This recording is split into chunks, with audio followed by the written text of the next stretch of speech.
Sir, আমাদের গুরুত্বপূর্ণ বিষয়ে দেশের সিদ্ধান্ত প্রায় তো বাইরে হচ্ছে দেখছে, এবারে কি আমরা সে ধরনের একটা আশা দেখতে পারি কিনা আপনাদের মাধ্যমে?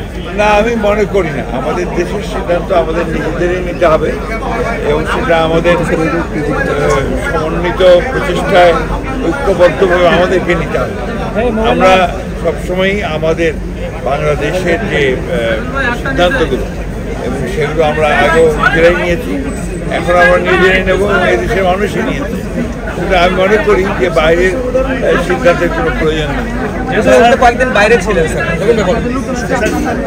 ছিল না, কারণ আলোচনা তো শেষ হয়নি। এখন আলোচনা চলছিল, আলোচনা চলা অবস্থায় এই ধরনের কর্মসূচির অর্থই হচ্ছে যে একটা অহেতুক একটা চাপ সৃষ্টি করা, যেটা আমি মনে করি যে গণতন্ত্রের জন্য শুভ নয় এবং সঠিক সিদ্ধান্ত নেওয়ার ব্যাপারেও শুভ নয়।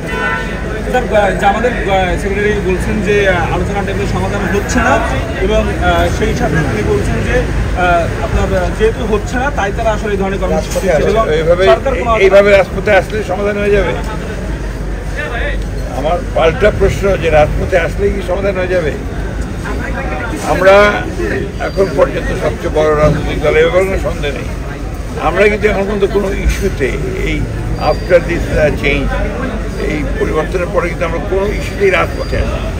আমরা আলোচনার মাধ্যমেই সমস্ত কিছু সমাধান করতে চাচ্ছি। আমার বিশ্বাস এটা আলোচনার মাধ্যমে শেষ হবে।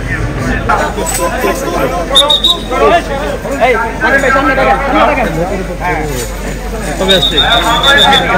হ্যাঁ, কদিন আছে?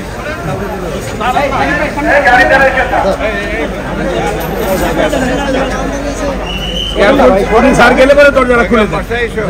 হ্যাঁ, না সামনে লাগবে না, উঠে যাক।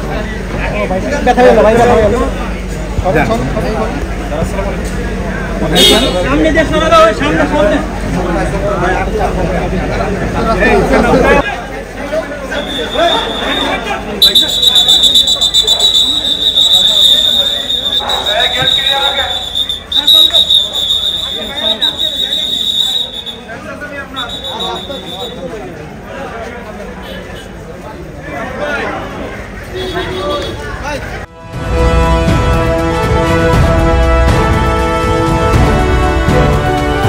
জনতা টিভি, জনগণের আয়না।